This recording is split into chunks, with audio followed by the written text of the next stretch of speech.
Okay, well, good morning, everyone, and welcome to day 2 of the IACC. I see we have an enormous crowd here today, ready to discuss this important topic. Welcome to everyone who is joining us online from near and far. My name is Jennifer Lewis. I serve as Deputy for Programs of the USAID Anti-Corruption Task Force, and I'm very pleased to be moderating today's panel on Green but Clean, More Integrity for Stronger Climate Resilience. And before I introduce this fantastic panel we have here today, I'd like to take a moment just to frame the conversation. We all know that climate change is the largest, most wicked global program that we face as a human community. And we know that in the face of this challenge, we are surging resources like never before and mobilizing vast amounts of finance to mitigate and adapt to our changing climate. Yet, as with most things, corruption, fraud, and mismanagement have their way of posing grave risks to this future, and in particular within the climate finance area threatens to derail the progress both against the 2030 sustainable goals and the objectives of the Paris Agreement. Much as with the COVID crisis, actually, the speed at which these activities must be financed and rolled out is threatening to act as a corruption accelerator. And on top of this, most climate finance is aimed at country contexts where pervasive governance weaknesses make corruption and diversion of these resources a true risk. Of course, there's also the risk of maladaptation, both from the lack of standards and oversight, in particular in the case of new suppliers and providers. And finally, climate finance has to date not adequately focused on the issues of transparency, but also of participation, representation, and inclusion of affected communities. So this session seeks to explore ways to bring anti-corruption approaches and considerations into the conversation to ensure that climate funding and governance models are led by integrity, transparency, and accountability, so that these funds and policies ultimately are used to help the most vulnerable people adapt to the climate crisis. And to help us explore some of these topics, I'm pleased to introduce 4 fantastic panelists. First, we have Brice Böhmer, who serves as Climate Program Lead at Transparency International Secretariat. We're also joined by Albert Lihalaka, head of the Independent Integrity Unit at the Green Climate Fund. We're joined by Viola Boelscher, head of the Sector Program Anti-Corruption and Integrity at GIZ. And finally, Barbara Schreiner, Executive Director of the Water Integrity Network. We're going to start with 2 rounds of questions to our panelists and then move to an open Q&A format, leaving some time at the tail end for closing thoughts. And for those of you online, we encourage your active participation in our Q&A session. Please feel free to send them to our Q&A moderator, who will tee them up for the discussion. So we will get started. So the first question is to Brice. Brice, can you explain to us how corruption manifests in climate funding, how you're looking at that issue, and specific examples to share with us? And as you do, I wonder if you might just focus on why this is important, why we should be focusing on anti-corruption in the middle of this climate crisis. Thank you. Thank you very much, and good morning to everyone. I think, as you already introduced, climate finance, and there are different types of climate finance, and there is actually still not a clear kind of commonly agreed definition of what climate finance is, which is maybe another point in common with corruption, where we use at Transparency International the definition that we have of the abuse of entrusted power for private gain. And this different type of climate funding is indeed quite at risk of corruption, at different types of corruption. And I think there is also, today we focus on climate finance, which there are different types, I can come back to that, but there is also the other side of the coin, which are, the kind of environmental crimes or that are also facilitated by corruption, and that kind of counters any efforts to combat climate change. So I think there are other sessions covering those aspects, but I really also encourage you to look at these two sides and not forget one, because I think if we think of Brazil in the past years, we see that we can try to protect the Amazon, for example, in order to fight climate change, but if at the same time we allow the same forests to be destroyed by different, often corrupt interests, then the climate finance won't anyway achieve its goals. But if we come back to climate finance, I mean, there is usually for the more governance and anti-corruption practitioners that I believe are the ones that are in the room.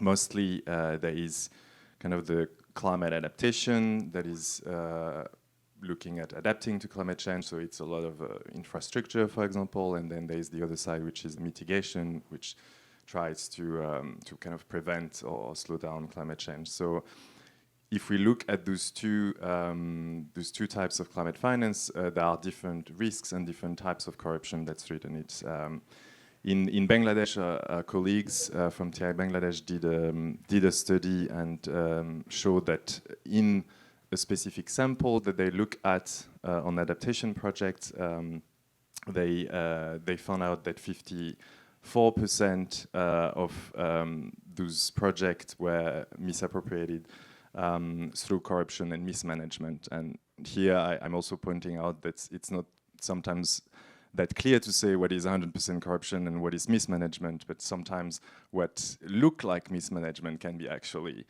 corruption. So we have, unfortunately, many examples, and this is just the start, no? As stated, I mean, climate finance is just something still very new. It's going to sectors that are not that new. For example, if we look at the forest sectors, we have quite a few examples from DRC, for example, where a civil servant reported large-scale theft of $38 million that were going to a REDD+, or forest protection project. And there again, we see the kind of chain of corruption which actually led to the person who reported that scandal to be jailed. So this whistleblower was basically attacked as environmental defenders are very often. But there are other examples. We saw, for example, 600 million in Indonesia, also staying in the forest sector. But also something that I want to point out is that corruption is everywhere, and also for climate finance. So it's not only a problem of the global south. So we also have examples of, for example, in Slovenia, again, millions, 45 million being lost because of fraud in carbon markets. We have examples in Spain or other countries in Europe where in the renewable energy sectors, some allocations of funding was grasped because of nepotism between local politicians and fake companies, for example, having no expertise in that domain. So those examples, we are actually at the moment constituting a database, climate corruption atlas. And we will show that kind of amplitude and scope of the problem. And I just want to finish by stating Jane Goodall, who was saying that the biggest evil that we have to overcome if we want to save the planet is fighting corruption. So just to say that, yeah, I think it's quite important and it's quite time to prioritize those governance aspects. Thank you. Thank you so much, Brice. It's always amazing to have a quote from Jane Goodall on corruption. I mean, that says it all. So I guess the next question is to Albert, and I'm sitting down here just so it's not so strange for me to be hovering above. How's the Green Climate Fund thinking about making sure that funded projects are integrity ready, and how is integrity ensured within your accredited entities? And how has it been going so far in terms of implementing some of those integrity standards? Thank you very much, Jennifer, and thank you very much for allowing me to be here and speak a little bit about the Green Climate Fund, what we're doing in the Independent Integrity Unit, and how the GCF instills integrity values in GCF-funded activities. Now, just for those that may not be aware of what the Green Climate Fund is or who the Green Climate Fund is, we were established to provide, to support developing countries. Sorry? Just hold it closer. Is that? It was established to support developing countries adapt to climate change. It is the largest pure climate financing mechanism under the Paris Agreement. And we've got about 200 projects in developing countries across all regions of the world. We also have a growing portfolio of about $40 billion. And the aggregate kind of climate ambition is to have about $100 billion in climate funding per year. Now, in 2022, I believe that the IMF had reflected that between 20 or 30%, and in some countries up to 50% of development funding gets lost to wastage, with corruption being a significant contributing factor to that loss. Now, regardless of how you slice it, this is a significant impact to climate projects, to climate financing, and it erodes us the opportunity to address climate issues.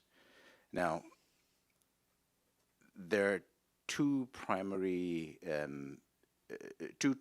characteristics about climate change and corruption. Both climate change and corruption kill, and they affect the most vulnerable communities and peoples. So on any given day, the devastating impacts of vulnerable communities are played out on the news. Floods, droughts, extended famines, and in the Pacific, for example, in the country of Tuvalu, during high tide, the capital district is flooded. 40% of the capital district is flooded. By the end of the century, we expect that Tuvalu will be submerged under the Pacific Ocean. So the effects are significant.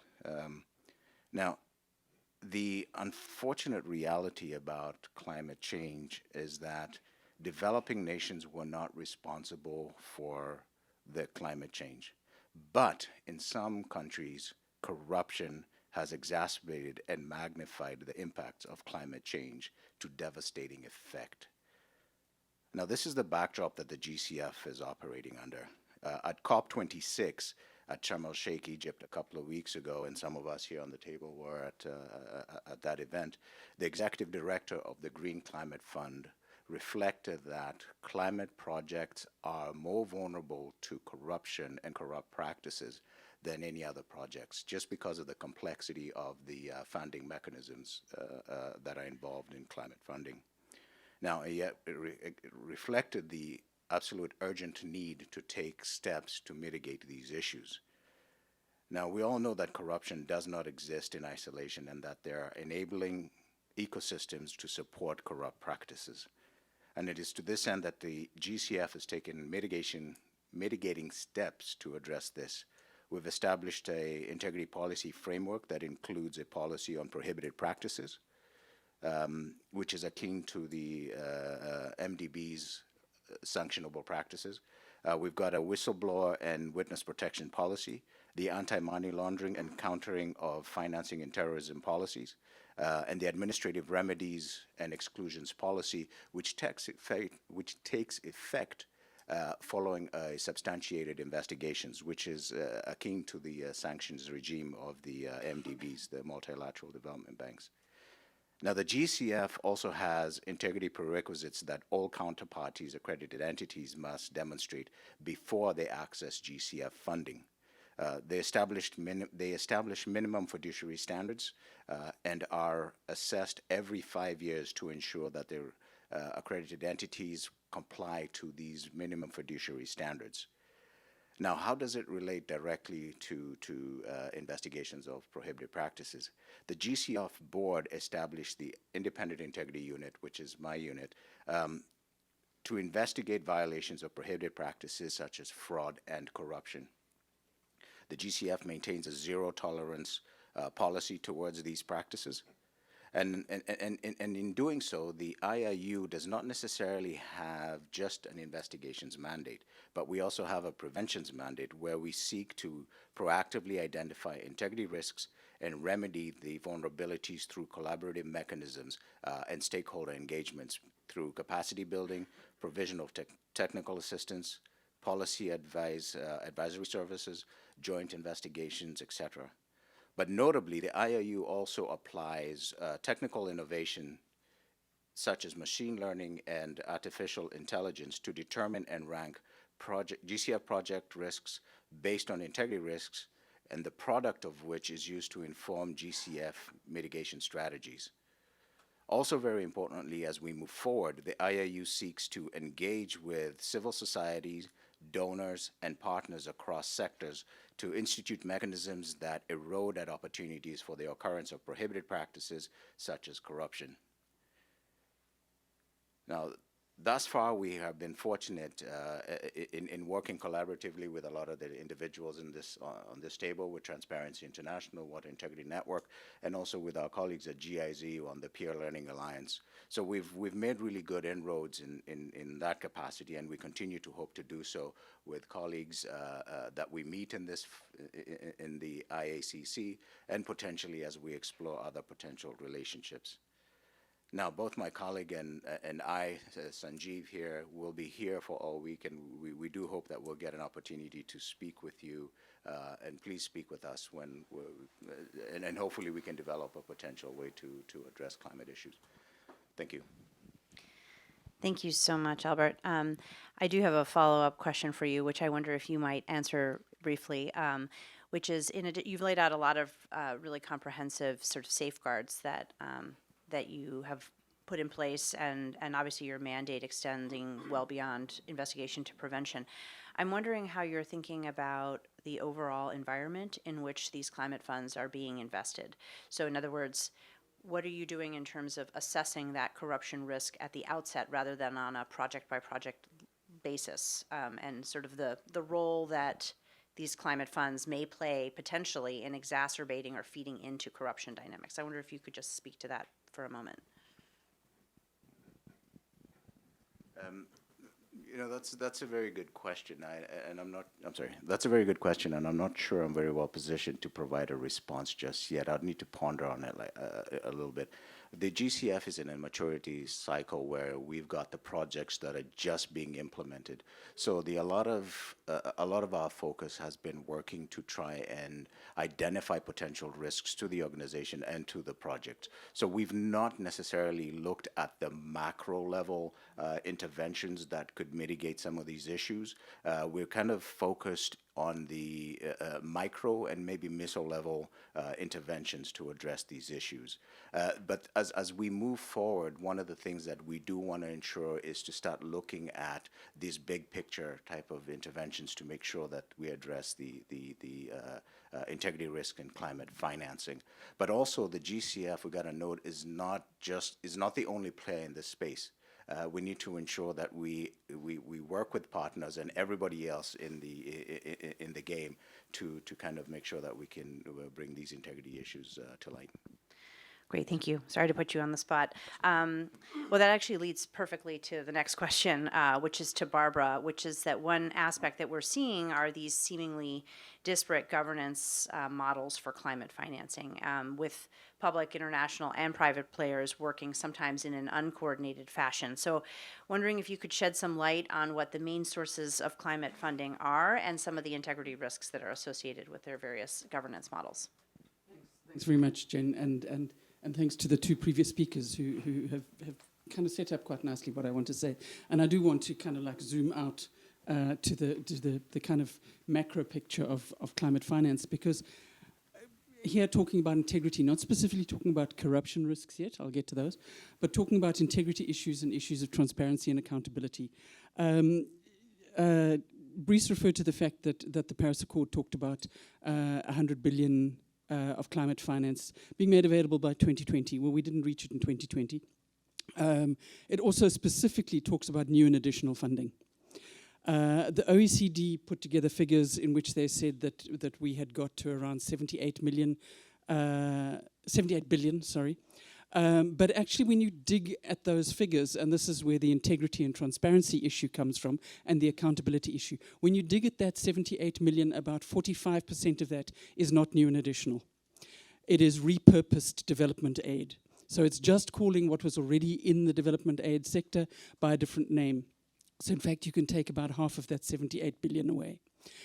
Then you come to the fact that quite a high proportion of that money is actually made available through loans. Some of it is in grants, some of it is in concessional loans, some of it is in not particularly concessional loans. And if you look at loans, they actually ultimately end up to be a transfer of money from the global south to the global north, because somebody has to repay the interest. Brice mentioned that climate finance was not well defined. It's not well defined. What it actually means and what it actually means in terms of benefits to the people that Albert was referring to, those in the global south who are bearing the brunt of the problems but actually didn't cause them. The way the climate finance is structured at the moment is deeply problematic, very deeply problematic. Oxfam has done some work. They looked at, if you take out the impact of the repayments that are required on the loans, etc., one can say that there is approximately half of the new additional funding is actually available. So we're actually talking about amounts that don't even begin to scratch the surface of what is actually required, particularly in terms of what is required in terms of adaptation to climate change. I'm not talking about the private sector funding that is going in. There is private sector funding going in, but most of the private sector funding, the really big funding, is going into mitigation. It's going into things like clean energy and those kind of programs. It is not going into adaptation. So it is, yes, it's important, but it is not actually benefiting those people that Albert was talking about who are bearing the brunt of the climate change. So we have very real problems around integrity in how we frame climate finance and questions of accountability and transparency. When we look, and I work in the water sector, and water is where so much of the climate change is playing out. It's either floods or droughts. It's really problematic in that region. Only about I think about a third of the funding is around adaptation. And a lot of that, of the adaptation funding, if I remember my figures correctly, about 20% of it is getting to least developed countries, and a minute fraction to the Tuvalus and the island states that are actually like facing the end of their existence. So there's a question around whether the climate finance that is available is actually getting where it's needed most. On the other side of the coin, what I've been hearing from people in developing countries, for example, is that there is within the country an opaqueness about how climate funds are applied for, what projects are being put forward to people like the GCF, and how people in the country know what's happening and therefore can actually hold people accountable, hold government accountable about what is going on in that regard. I think yesterday the speaker from USAID talked about the challenge of financing, putting finance through corrupt systems or systems that are deeply problematic. Many of the countries that require the most in terms of climate adaptation support are actually countries that have, shall we say, problematic governance systems and often relatively high levels of corruption. I come from one of them. I'm South African, for those who don't recognize the accent. I know the challenges of corruption firsthand.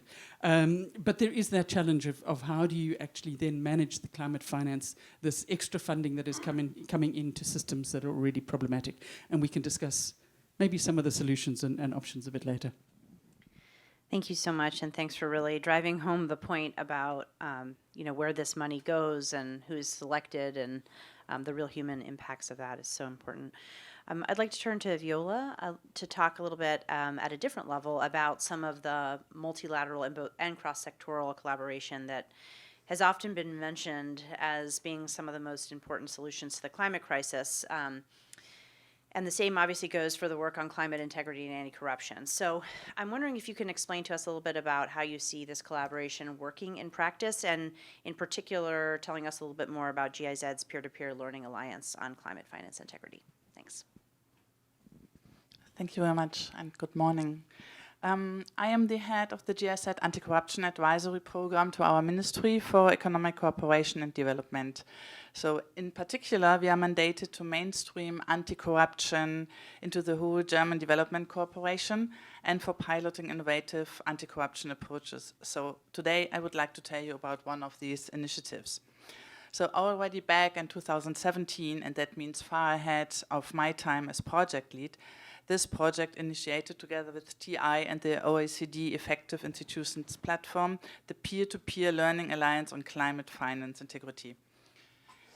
This alliance brings together national and regional climate finance institutions. And in the past years, GIZ then took over the role of the Secretariat of the Alliance. based on the premise that the practitioners know the challenge they are facing best. The peer learning alliance fosters knowledge exchange on the basis of mutual trust and through a sustained engagement of the peers. This south-to-south exchange takes place in an informal setting and allows the peers to openly share their successes but also challenges and to support the capacities of each other to strengthen their institution's integrity management. So thereby, the expertise is passed on from one practitioner and institution to another, which allows them to build on the experience made in other contexts. Dancing?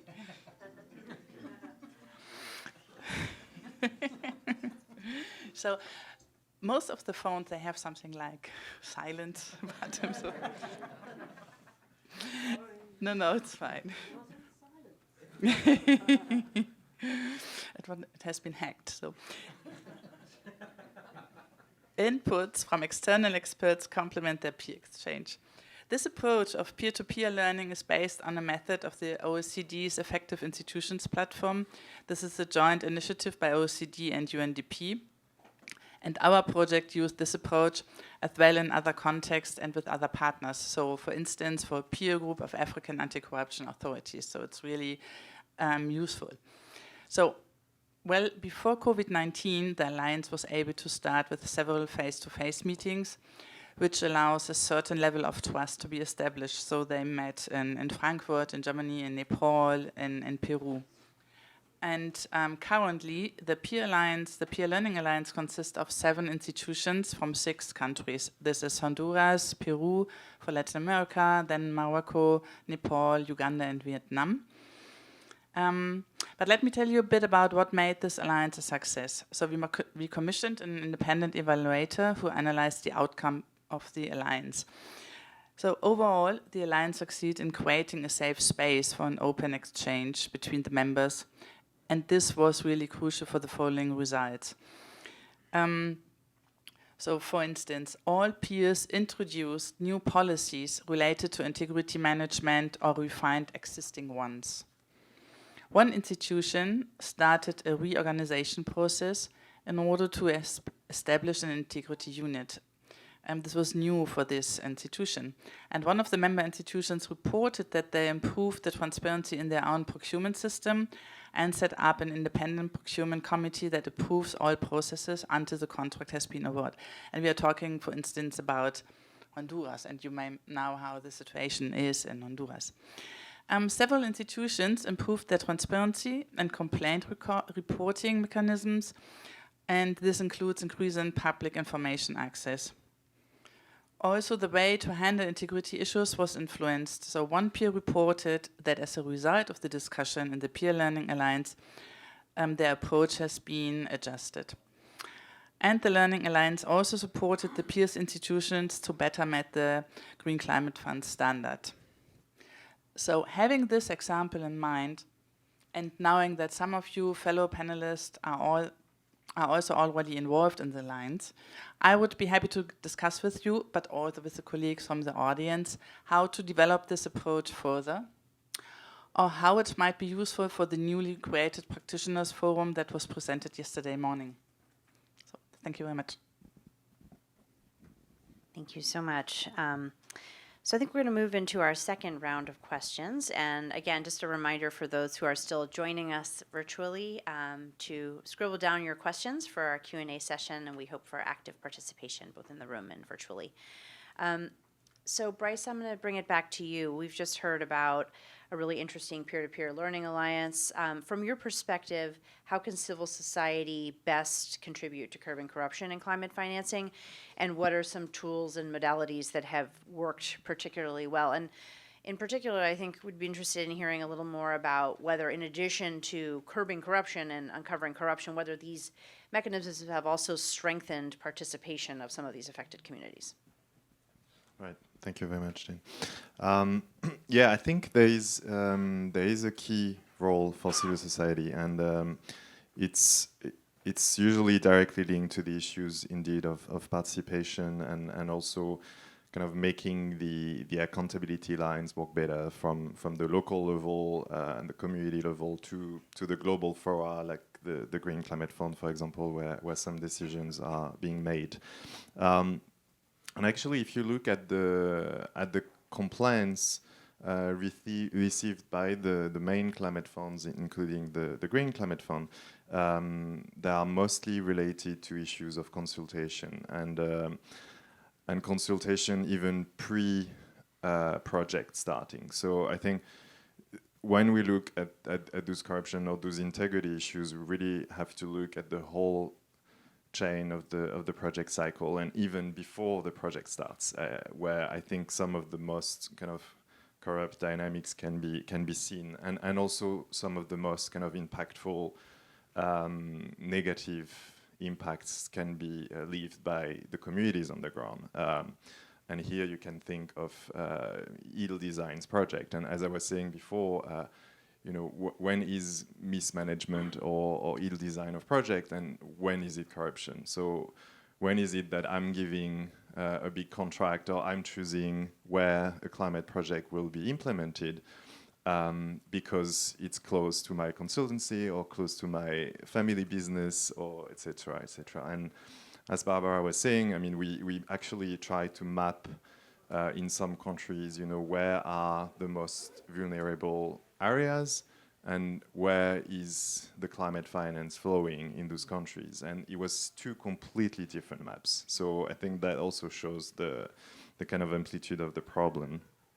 And also in the case of grievance mechanism and gender indicators, in that case, a colleague saw in the Maldives, for example, that they were only finding their ways, those gender indicators in complaints mechanism, when asked by or when requested by donors.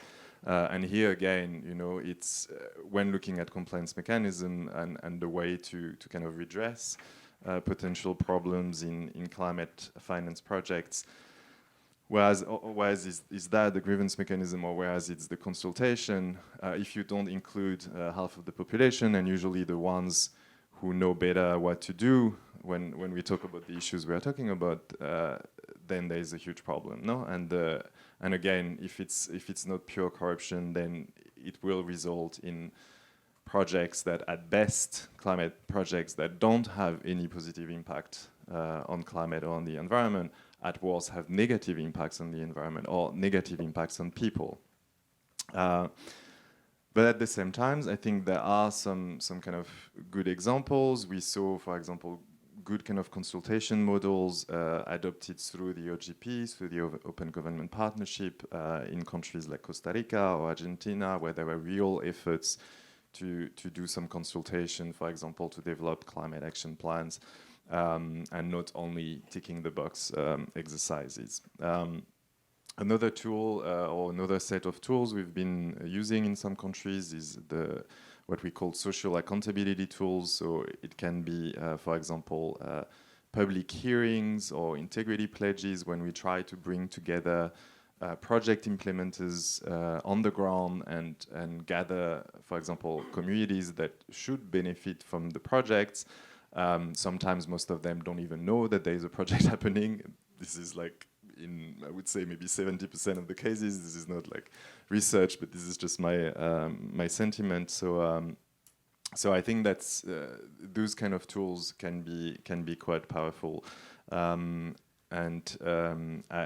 seen, for example, as well, an initiative called Climate Parliament. I think in India was where the parliament or some parliamentarians were systematically going on site for the main climate projects going in the country and actually seeing what was happening there, if anything. And one of the tools I think that we would like to pilot, and we are discussing that also with the Green Climate Fund, would be what we call the Integrity Pact, which is a model that TI created actually in the 90s. So it's not a new concept, but we would like to see how this could be useful for climate finance. And the concept of that tool is basically bringing the different key stakeholders, so the project implementer, in that case, for example, also the project funder or the climate fund, and civil society, with civil society playing a kind of watchdog role, so a monitoring role, and again throughout the project cycle. So I think the last point in terms of what civil society can do, I think this kind of monitoring, watchdog, conflict resolution role is quite important, and this is also linked to the need to, as I was saying in my previous note, to the need to protect environmental defenders and whistleblowers on the ground. Thank you. Thank you so much, Brice. Really interesting, and so interesting to hear how so many of the, both the approaches and the utility of some of these social accountability tools cross sectors. It doesn't really matter whether you're talking about climate or any other budget line item, the role of, or the importance of empowering communities to participate in that from the very beginning, from strategic planning through budgeting and obviously through execution and implementation. I'll turn now back to Barbara. Curious, Barbara, if you could explain to us a little more about what WIN's approach has been to the problems, some of the problems that we started to insinuate about on maladaptation, and what are the possible measures that we can implement now and in the future to prevent this from happening? Thanks. The second part of that question is more complicated, but let me begin with maladaptation. I mean, I talked about the fact that in the water and sanitation sector, adaptation is the critical focus rather than mitigation. There are mitigation elements in water and sanitation, but it's a critical area for adaptation. And one of the less talked about elements, but the last IPCC report refers to it, is the challenge of maladaptation. And maladaptation, as Brice referred to, is actually where an adaptation project either does not deliver adaptation benefits or actually makes things worse. And unfortunately, one needs to understand that even in the best circumstances around adaptation, one is planning in a situation of uncertainty. We don't really have a nice roadmap that says this is where climate change is taking us. So it's actually extremely difficult to plan for adaptation in the best of circumstances. We don't often work in the best of circumstances. So maladaptation might reinforce existing inequities and vulnerabilities. It might just redistribute the negative impacts. So you put up a flood protection for a particular community, and all that happens is you actually divert the flood and it hits somewhere else. Or it might actually create new vulnerabilities that weren't there previously. And unfortunately, this world being what it is, generally, the people that are hammered with the unexpected maladaptation are the more vulnerable communities. So, for example, in Vietnam, I'll just give you an example. They built a hydropower dam and put in place forest protection mechanisms in order to protect communities in a low-lying area. It served to protect the communities in the low-lying area, but unfortunately what it meant is that the communities in the mountainous forested areas no longer had access to the forests and to land in the way that they did, and ended up unable to actually have the livelihoods that they had previously, and so they became poorer, but the community, and that was, it was unintentional. This is not about corruption. This is just about the difficulties of making decisions and how the negative impacts can come out of it. Unfortunately, however, there's a real possibility that corruption does drive maladaptation. If you read the maladaptation literature, there's very, very little about corruption as a potential driver of maladaptation. But if you take a moment to think about it, it makes sense. If your decisions are being driven about where you can get the biggest rent seeking from it, rather than actually the evidence of what is going to benefit communities, you're very likely to end up with the wrong kind of project on the ground. And so this is one of the concerns that we have in the Water Integrity Network, and an area that we are trying to focus on, and we've been working with GIZ and with GCF on this. One of our particular concerns then is, so that we all know about the procurement and how corrupt procurement is, and how it's one of the most risky areas for corruption. But the upfront decision-making process is so critical. Before you ever get to the procurement, how is it decided on what project is going to be put in place. How are the parameters of that project decided? Vested interests start playing in the game right up front there. So we are trying to look at how do you actually bring greater integrity into that process. So we've been working with COST, which is the Infrastructure Transparency Initiative, around trying to develop a tool that will enable the checking of integrity processes right up front in that decision-making process. And this coming year, we hope to expand that into looking at that specifically with a climate lens. Yeah, I think let me stop there. Thank you so much. That upfront decision-making process is critical. I'm really very interested to hear more about how that tool unfolds. Viola, I'm going to turn to you again. National development agencies such as USAID, et cetera, are already incrementing their climate financing. USAID is doing the same.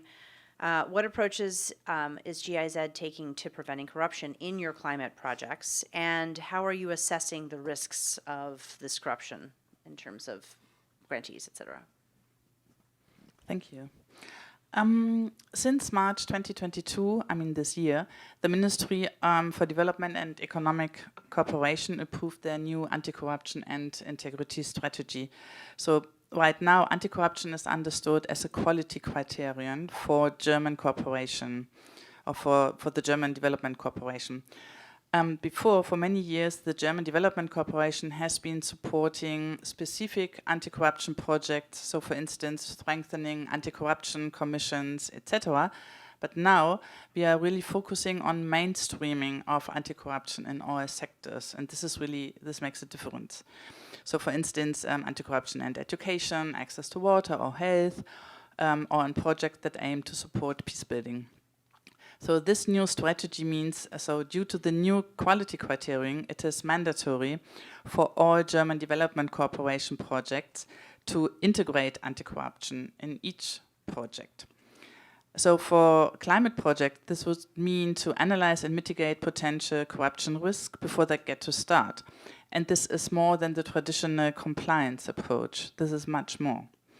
Our responsibility, here between us, we are always saying we are kind of a little NGO within the GIZ, so fighting for anti-corruption, but I haven't said this. Our responsibility is to develop tools and information how to mainstream anti-corruption in each of the projects. So together with the ministry, we decided to prioritize climate change, infrastructure, and gender. And we see the strong connection between climate protection, infrastructure, and gender. So this includes climate-related projects regarding adaptation, mitigation, climate financing, but projects supporting renewable energy, etc. So we have just learned from Brice and Albert why it's so important to work on corruption and climate protection. Because right now, so if the money, where a lot of money flows, so there's a lot of corruption.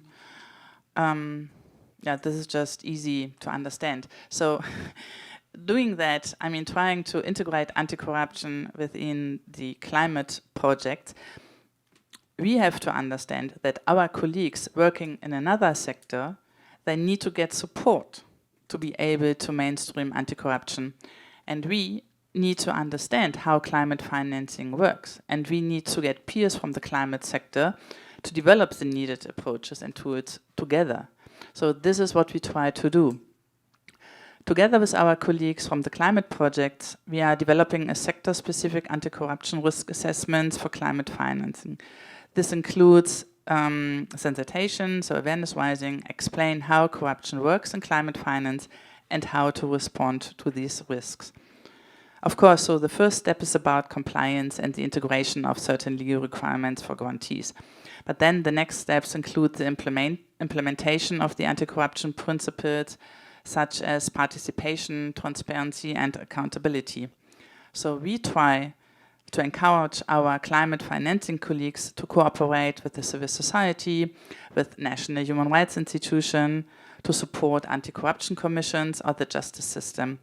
So this may sound surprising for the climate community. Normally they cooperate with the Ministry for Environment or Climate Protection, but not with the Ministry for Justice. And this is really quite new, and this is not easy to get. Yeah, and why is it so difficult to get anti-corruption integrated into the climate in such projects? We have to understand, and right now I'm saying we as the so-called anti-corruption community, that the so-called climate protection community, I would say, has been targeted by the gender community and the human rights activists. And now we are knocking on their door saying, hi, hello, you have to integrate anti-corruption too. I mean, we are absolutely right, but we have to support them and to develop a positive narrative that says, if you integrate gender, if you have a human rights-based approach, and if you mainstream anti-corruption, then you will get better impact. So gender, human rights, and anti-corruption have to be understood as enablers for climate protection and not as an annoying obstacle for the fast implementation of climate project. I think this is important for us to understand. So not only finger pointing and saying you have to, so we have to. Besides our theoretical work, we support pilot projects that work on anti-corruption and climate project. We just try to produce positive examples how to do so. So one is the project together with COST. You may know the Infrastructure Transparency Initiative. So, and this is related to the adaptation of their infrastructure transparency standard with regard to climate relevant infrastructure, and including a pilot in South Africa in 2023. And the second one is supporting the TI initiative of the Climate Corruption Case Atlas. So the results of this project hopefully do support our mainstreaming of anti-corruption within the climate sector. Thank you very much. Thank you so much, Viola. It's really inspiring to hear, especially as I happen to be leading the work on integration of anti-corruption across sectors for USAID right now. So so much of what you've laid out is laying the groundwork for where we hope to go. And I just want to stress the point you made about the sort of strategic communications piece and how it's important about how we talk about this issue as not being an either or, but being an and additive to the objectives we seek in climate. Albert, I'll turn back to you. In terms of the Green Climate Fund, what's the largest challenge that you are facing when it comes to preventing corruption in your funding? And what are some of the initiatives in particular that you're taking to bring civil society perspectives into your work? Thanks. Thank you very much for that question. I think without a doubt, one of the biggest challenges within the investigations area or the integrity area is detection. We need to find a way to detect when we experience corrupt practices, where there's issues that violate our prohibited practices, or the whole ecosystem around corruption, such as fraud, collusion, coercion, etc. Now, the GCF, in its operating mechanisms and contractual agreements, push the first-level accountability response to integrity violations to our accredited entities, on the account that through the accreditation and the reaccreditation process to obtain GCF funding, that they have demonstrated and have established the mechanisms to address integrity issues such as corruption. However, our accredited entities are all in disparate levels of maturity and capability to respond to integrity issues. The primary objective for our AEs is project implementation. They may not have had an opportunity to develop the investigative sophistication to respond to integrity threats. We found that even our bigger and more mature organizations have gaps in this area. We at the IAU have spent quite a bit of time thinking about how to catalyze mechanisms to improve our ability to detect potential integrity violations. We have adopted machine learning and artificial intelligence to assess project performance, started our proactive integrity reviews of GCF projects, where we select candidate projects and collaboratively work with our accredited entities to find integrity gaps and develop mechanisms to address these issues. We also look to promote awareness of GCF projects and reporting channels, and we're engaging with civil societies to define ways in which CSOs can monitor GCF projects to improve transparency and accountability. In building partnerships like we've done in this table and with others, we look to work with colleagues on a platform to develop cross-sectorial toolkits, knowledge products, and support learning and growth for our stakeholders through peer learning alliances and initiatives. Just to kind of plug in here a little bit, we're working very closely with your colleagues to try and take forward the Peer Learning Alliance next year and into the future. So we're hoping that we can have a quite robust program in place. In building partnerships with these colleagues on this platform, we can develop the toolkits necessary, the knowledge products, and support the growth of our stakeholders through these engagements. We look forward to our future collaborations and interventions and better position ourselves to detect and respond to issues of corruption and put impediments in place to mitigate these issues of corrupt practices. Thank you. Thank you so much. So I really want to just underscore again the importance of some of these toolkits. I think you had mentioned this earlier, and I know that others had mentioned sort of the how in terms of it's easy to identify that these issues need to be addressed, but we need to give our sectoral colleagues tools, and we need anti-corruption folks to have the tools to understand this very, very complex sector. So that's something that we are working on at USAID. I'm going to make a plug for our guide for countering corruption across sectors, but also highlight that the biggest challenge we have for this upcoming year is developing our handbook on climate. And for that, I'm just opening up the floor that we would very much appreciate the inputs and partnership of so many in your community to try to develop a tool that could be most useful for our own programming as we look towards this, not just as you mentioned on the mitigation side, but on the adaptation side, which is perhaps the more challenging of the two. So I'd like to just open this up now for Q&A. We can start with hands in the room, or if we have any teed up questions from online. None yet. Okay, so encourage our online viewers, if we have any, to please start pulling together some questions. The floor is yours. Yes, go ahead. Perhaps. I think it's. Yeah, because the people online. Oh, right. That's right. Could you? Right.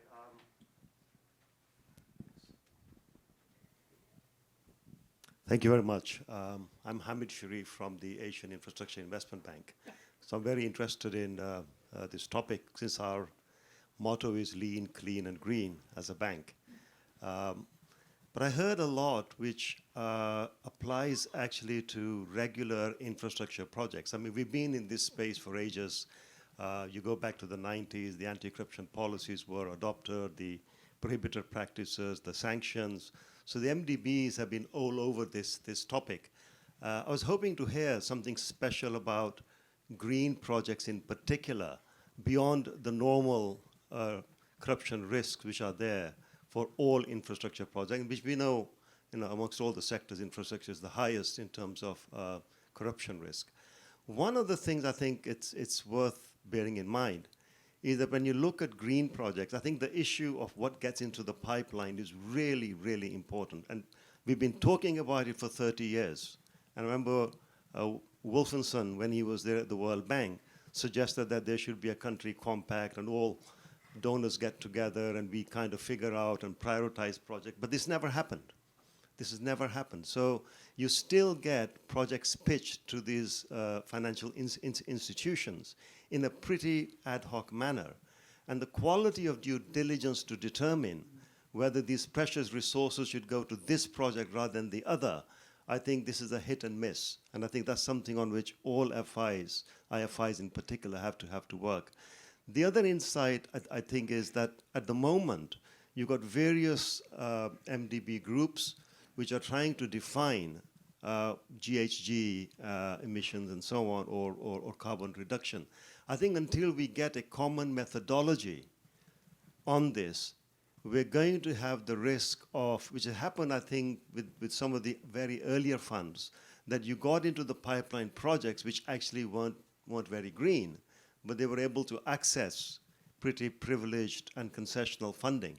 And I think that's the real risk. So there needs to be, I think the question which the chair asked earlier, that what beyond the project level, where do you pitch your efforts. I think you pitch your efforts at defining what we mean by green projects. How do you define carbon reduction? And then how do you follow up to make sure that the project delivered what it did? And here I just want to make a comment on the quality of the results framework. I know GIZ has been a front runner in the results framework area. But again, it's an area in which, when you look across MDBs, you see the results frameworks are pretty uneven. And I think that's one area in which we have to sort of define very clearly what is the green part, how much carbon are you going to reduce, or GHG, et cetera, so that at the end of the project you can measure it and report on it. Thank you. Thank you for that excellent question.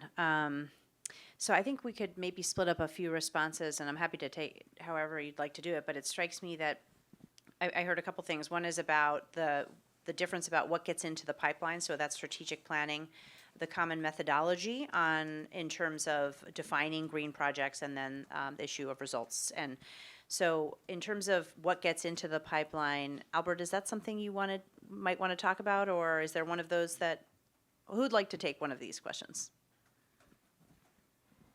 Actually, what I'd like to do is defer this to somebody else, because Okay. we primarily work within the integrity space of the Green Climate Fund and addressing prohibited practices. So when we're looking at pipeline and how projects are being implemented, that capacity is within the GCF Secretariat, within the climate scientists and the folks that are more in-depthly involved with climate projects. So if there's somebody else on this table that wants to address that, I'd be very happy to hand that out. Would you like that? Yeah, I mean, I can start. I think are green projects different than other projects?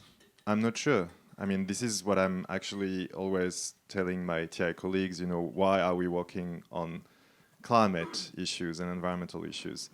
It's not because per se, of course we need to do our share also to fight climate change and so on, but in the end of the day, what are climate projects? What are green investments? And as I was saying, we are talking, for example, about the forest sector. We are talking about the finance sector. We are talking about the infrastructure sector. So building a dig, is it different than building a street?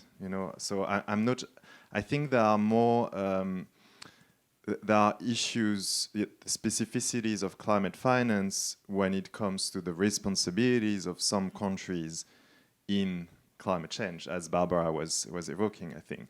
So I think for me that's the main difference, that we're not only talking about building something, we are talking about responsibilities of specific countries in a problem that impacts some other countries in a different way. So for me, that would be the main difference. Then I think in terms of the step of the pitching and as we were saying, I think in the panel, those decision-making processes or fora are, of course, subject to influence. Look at the COP, look at the number of fossil fuel lobbyists that were there. This is just the tip of the iceberg. But in the decision-making processes or fora like the Green Climate Fund or other funds or banks, there are influences as well. And there are also geopolitical dynamics that create diversion of where the funds should go, which is why we come to the result that Barbara also highlighted, that basically climate finance is not going to where it should be going, and why we are in a situation where it's only 2% or less than 2%, probably less than 1% that is actually going to the communities and indigenous peoples on the ground. Whereas maybe that's a difference when it comes to climate or green projects. They are the ones who know how to protect the forest. There is no need for someone in a bank or someone in the global north to explain, how to protect the Amazon, for example. So maybe that's a difference, and that's something that we should do differently if we want those investments to yield the results that we want to do. And maybe a last difference would be that it's not only about reducing emissions, it's about making a difference for people that are impacted and that are, potentially and are at the moment dying on the ground and will be impacted by the effects of climate change. So that's maybe also a difference in terms of what is a green project. And I think you're completely right that we need to have better many systems, no? But that's, I think, also valid for other kind of projects. No? Thanks. If I can just add to that, I mean, your input was very interesting and quite thought-provoking. It does seem to me that possibly on the mitigation side of things might be easier to assess than on the adaptation side of things. And I'm not sure how one would set up something. I mean, yes, there needs to be something that measures the mitigation, but the adaptation impact. But we're talking about very complex projects. We're talking about operating in uncertainty. But we're also talking about a situation where, we don't really understand exactly what we're dealing with. And so measuring the impact is going to be difficult. And we also have this dichotomy that we talk about climate finance and we talk about development finance. And quite honestly, as somebody who's been involved in trying to do development for years, quite often the best adaptation is going to be development. If you can get people out of poverty, they're going to be more resilient than if they're living in poverty. But somehow that's not a climate adaptation response. And it sometimes just strikes me that we're talking around in circles. And that if we made things less complex and a lot clearer, and quite frankly called a spade, we'd be able to do this a whole lot better.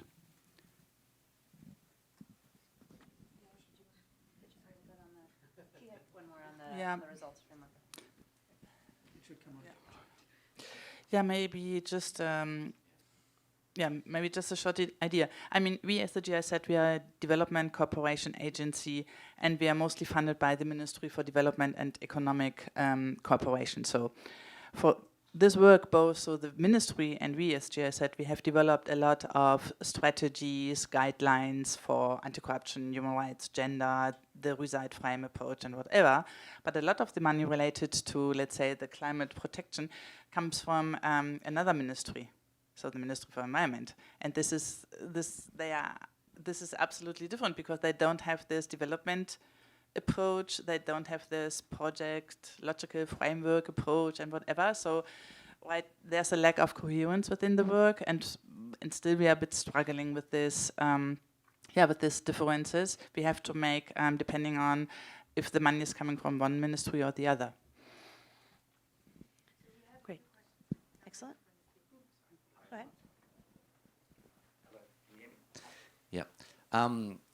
Thanks for a very interesting and informative panel. My name is Clancy Moore and I'm from Transparency International Australia.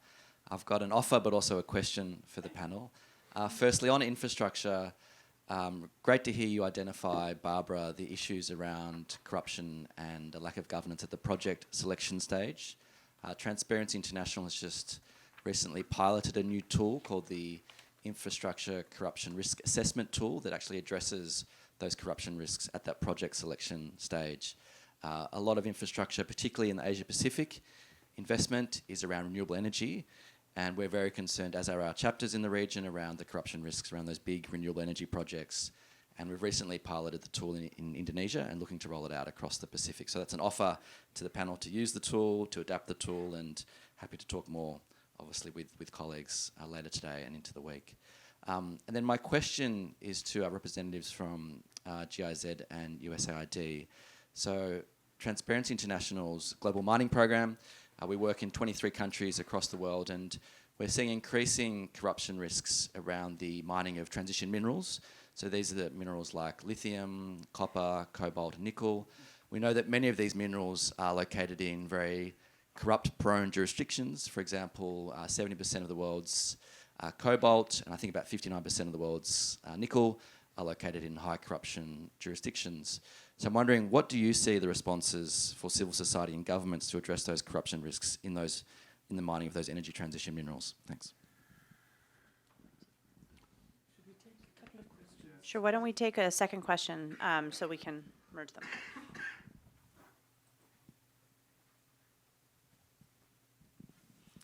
Thank you very much. My name is Mary Mundea. I'm a journalist from Zimbabwe. My question is directed to Mem in the middle in regards to the issue of climate financing. You said that it's in a bad shape and it's in a bad position at this point in time. But here we are, being faced with the wrath of climate change, especially for us who come from high-risk countries like where I come from. What are the measures that you would recommend we put in place to make sure that the problem is tackled and is tackled now? Because we keep talking in circles. We don't have another century, we don't have another millennium to put in place these mechanisms to make sure that, you know, things go on the straight and narrow. What would you suggest be done in regards to that? And my other question as well is in regards to the communities, indigenous communities, that are facing the wrath of climate change, among other issues like human-wildlife conflict, especially where I come from. We have tried as much as possible to put good conservation practices in place, that we actually have an excess of elephants that are now trampling into people's homes. And, you know, communities are failing to find mechanisms to cohabit with the animals that are very important to us as a nation, because they are in excess and they're battling for resources. At the same time, we're told that the ivory trade is not open. And the communities who have been making sure that the animals from the communities which they stay in are taken care of, and which we now have in excess, are suffering and not getting any compensation or anything meaningful from the resource management that they have been putting in place. What would you suggest be done? Thank you. Okay, let's take those challenging questions. I'll turn first to Viola. Would you like to take the first question on the GIZ side? I will try, and if not, I will just ask my colleagues here sitting in the first row to help me. Yeah, important question, important issue. So starting from next year, and next year is coming soon, we will focus on natural resources, anti-corruption and mining, because I mean this is under the heading just transition. This is climate change, this is infrastructure, and this is natural resources.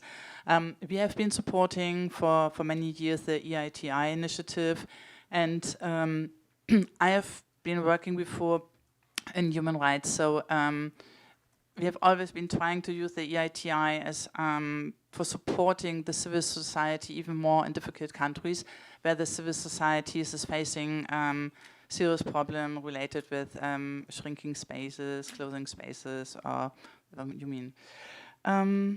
Yeah, and then, because in the first one we talked about this project-related anti-corruption measures, and then if we are working on a general level, so besides our project, our program, we have a global program working on illicit financial flows, and this, I mean, there we try to respond to these overall general corruption problems. So this is what we, at least what we try.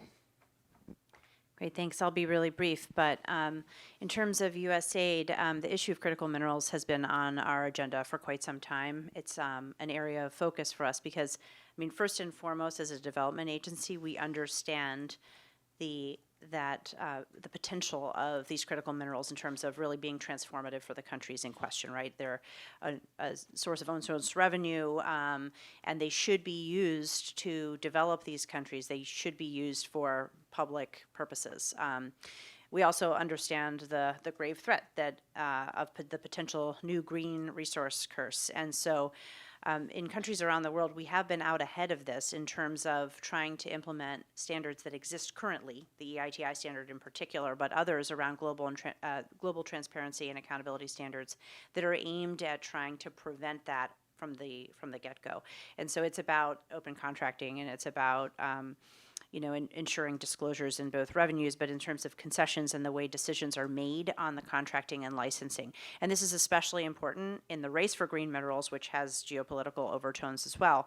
And so trying to really strengthen those systems to mitigate corruption risk is a big focus of our programming.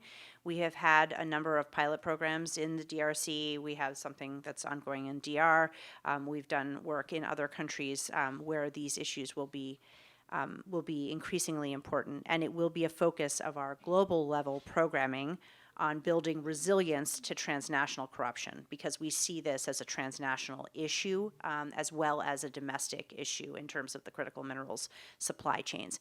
And on the supply chain piece, I also want to point out that we are also seeking innovative solutions to rooting out corruption along some of these green mineral supply chains, and fulfilling this promise of inclusive and a just energy future. And to that end, many of you may have heard, both at COP and perhaps earlier in this conference, of our grand challenge on countering transnational corruption, and our very first challenge, our Just Energy Transition Minerals Challenge, and my colleague Brooke Stearns-Lawson, who leads that, is here in the room if you would like to talk to her about that.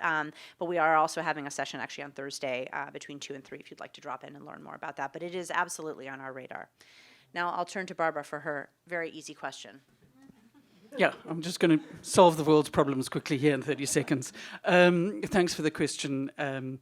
I mean, I think that there are various, there's no easy solution, but I think there are various actions. The first is that I really believe that the Global South needs to stand together and call out the Global North, and be quite brutal about it, and unpack the figures and actually unpack the smoke and mirrors and the lies that are going on. I really do think that the Global South needs to stand together on that. I don't imagine that that's going to result in a miraculous change and vast sums of money, but nonetheless, it needs to be done. At the same time, I think that at the national level, people within the country need to stand together and call out your own government. In terms of, I mean, the Zimbabwean government is hardly one of the best, cleanest governments in the world, and I know that it's dangerous. But I do think that civil society, the private sector, journalists have to stand together and actually call out what is going on, and speak truth to power, because money is going into the wrong places. And so there has to be action at the national level, there has to be action at the international level.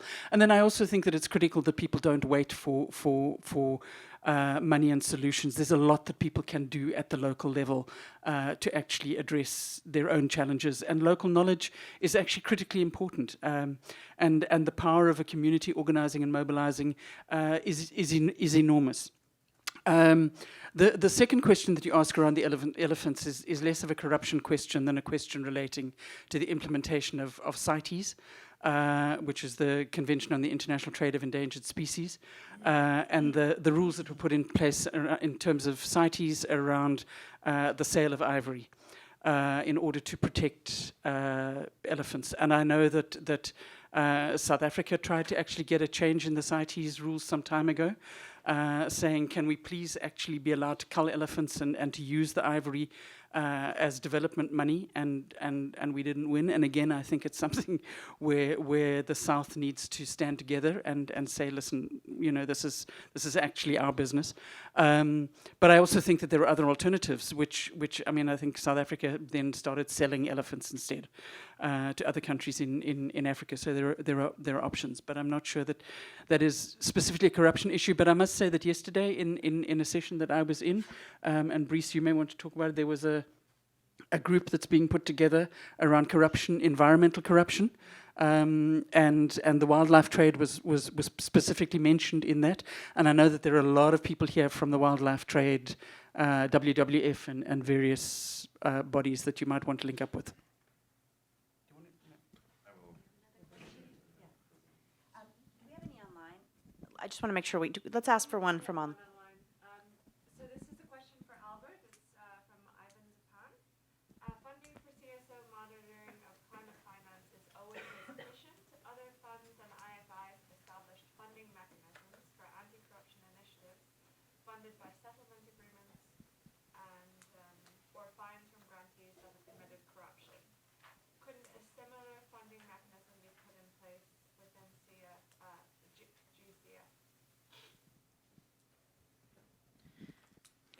Thank you very much. I think we did broach this conversation during the COP26, and what the GCF is looking to do, and particularly IAU, is put together a working group that will probably look to explore the potential opportunities to catalyze civil society engagement.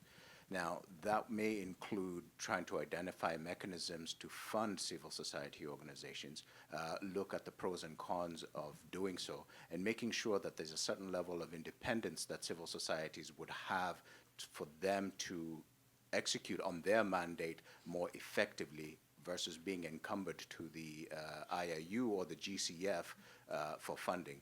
Now, these settlement agreements, although they may have been an issue, something that had transpired previously, I do know that they're looking to move away from that type of a funding mechanism, but there are different opportunities that exist to try and catalyze the civil society engagements.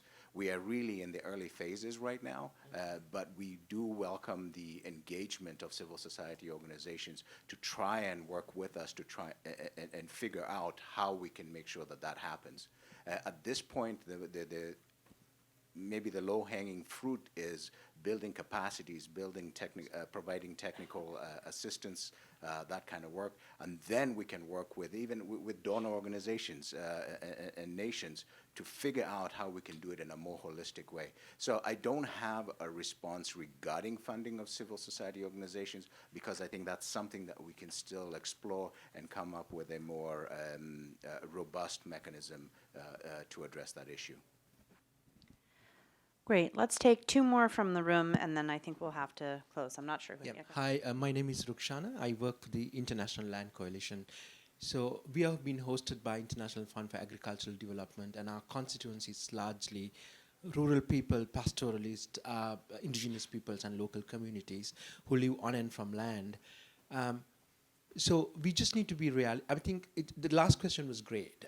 So what I didn't hear so much from the panelists, I think it was mentioned by my former colleague Brice and you also right now, in terms of to what extent these funding are actually reaching out to smaller communities, and the tools that we have right now is diverting money to those communities, because we do know that rural communities, indigenous peoples are at the receiving end of like both net zero programs and carbon offsetting programs, and they're having the adverse impact of that, right? So we also know that if the money is a little smaller, funding is smaller, and if it's not so complicated and there's less corruption risk, but how do you really make sure that this money is not going to like layers and layers of administrative lines, but rather reaching out to these communities?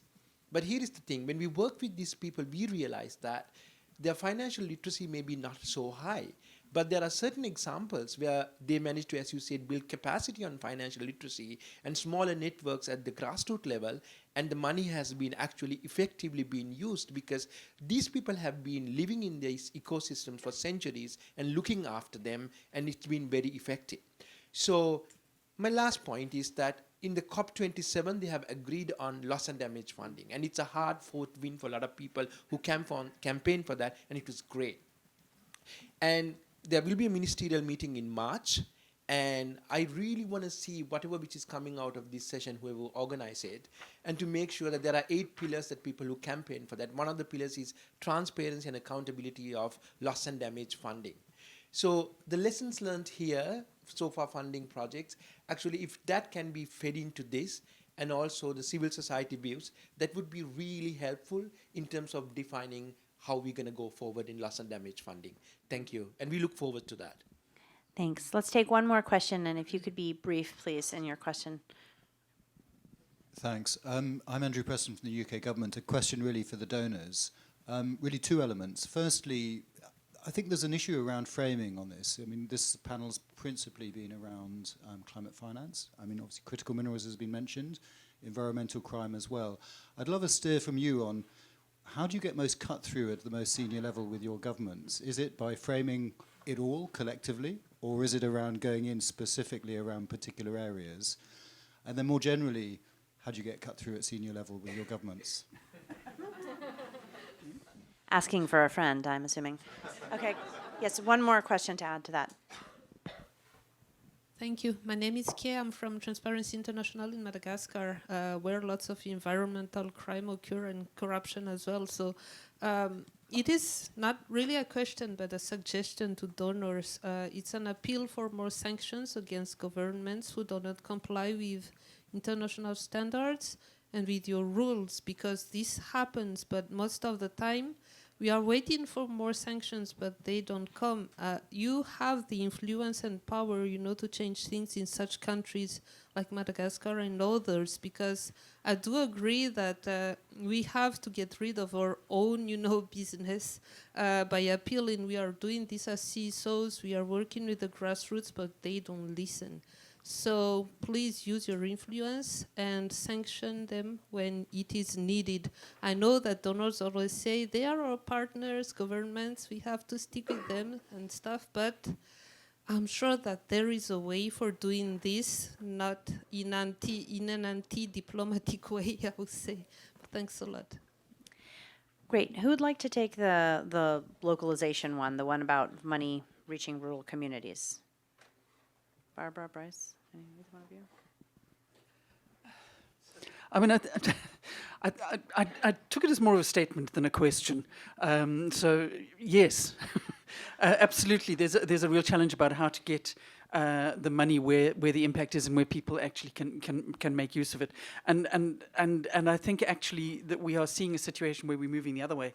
Where in fact, if you look at a whole lot of the bilateral donors, the funding that is available is in bigger and bigger packages rather than being made available to small groups on the ground. And actually, I think it's very problematic. There are increasing layers. They're not layers in the donor organizations. They're now layers outside the donor organization.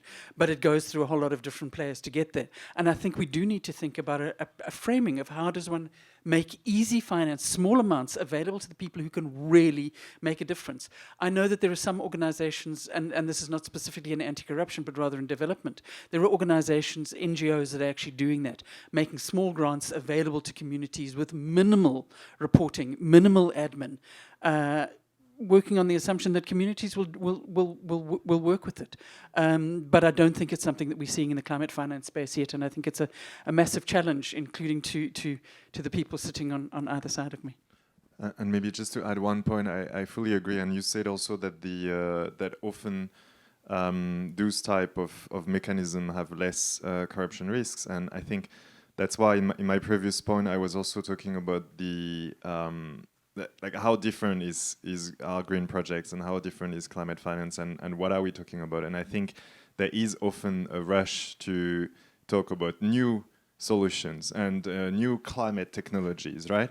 But those are full of corruption risks. I mean, we did a paper on that for the last COP.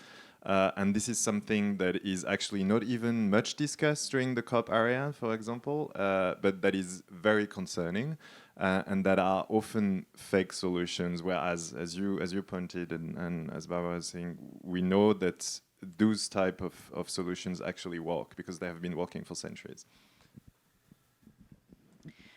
Great. And would you like to take a first cut at the two donor questions? So issue of framing, asking for a friend, and the issue of sanctions. Yes. Yeah, maybe for the first question. Yeah, I mean, we talked here about climate protection, management of critical minerals, crimes or whatever against the environment. So in our former government, we talked more about the management of critical minerals because the former Ministry of Development and Economic Cooperation, he focused more on this due diligence in the supply chain. And so right now we have the new law, the national law on due diligence. So therefore we could push even more the issue of the management of critical minerals, always starting from the human rights perspective, but there's a small window open that can be used by us, like the anti-corruption, let's say, activities. And right now, I mean, our current government, we have the Green Party in, so they focus on climate protection. And I mentioned it before under the heading of just transition, so there is climate protection, infrastructure, and minerals, critical minerals. So sometimes, yeah, we have just to change a bit our terms to make sure that we always get heard by the important ministries who can give money. So on the USAID side, I won't speak for those that work on actual climate finance in terms of that piece, but I can speak to the anti-corruption angle of it, which is that I think we are trying to look for all opportunities to have a conversation about corruption and its pervasive, systemic, corrosive impact on development, and to talk about it in terms that are about the human impact at the national level. And so that's the case whether we're working with our counterparts, local partners, et cetera, or our own staff, frankly, our own sectoral staff who need to understand that corruption is an all of society problem. It is their problem as much as it is an anti-corruption or democracy problem. And so to kind of build that ownership and buy-in and that stakeholder community that makes it less of a trade-off between different funding streams, different programming options, but more of an ecosystem approach where there are multiple ways that we can counter corruption. And with an area where there is such high level of investment and the stakes are so high, I think bringing those folks into our anti-corruption community and making them stakeholders and giving them permission to really own this issue in their own way, I think is part and parcel of what we're looking at. In terms of our own leadership, we are fortunate that the U.S. strategy on countering corruption, which has just hit its 1-year anniversary, puts this issue of sectoral integration squarely at the center of the strategy, because we know we just can't tackle corruption. We can't tackle transnational corruption the way we want to unless we are hitting it from multiple angles. And so we've been able to use that to really galvanize high-level support, and it aligns as well with the really critical ambitions that this administration has on countering climate change. So it's aligned very well. The stars are aligned, at least for the moment, and so we are trying to go full stream ahead. I'd like to just turn for literally 30 seconds to everyone on the panel to just give us your 30-second thought on what some next steps are in terms of moving forward on integrity for stronger climate resilience, and then we will try to close on time. So let's start with Albert, right down the line. Thank you. I think for us guys, from an investigations and an accountability standpoint, the development of mechanisms to share information is hugely important. We've heard a lot of lip service about information sharing and the importance of it, but we do find that we're hindered by obstacles such as privileges and immunities, the onerous process of MLATs, and or not belonging to a special group of privileged entities. So what I would like to see moving forward is potentially breaking down these barriers and sharing information that allow us to progress our investigations and promote our integrity values a little bit more completely.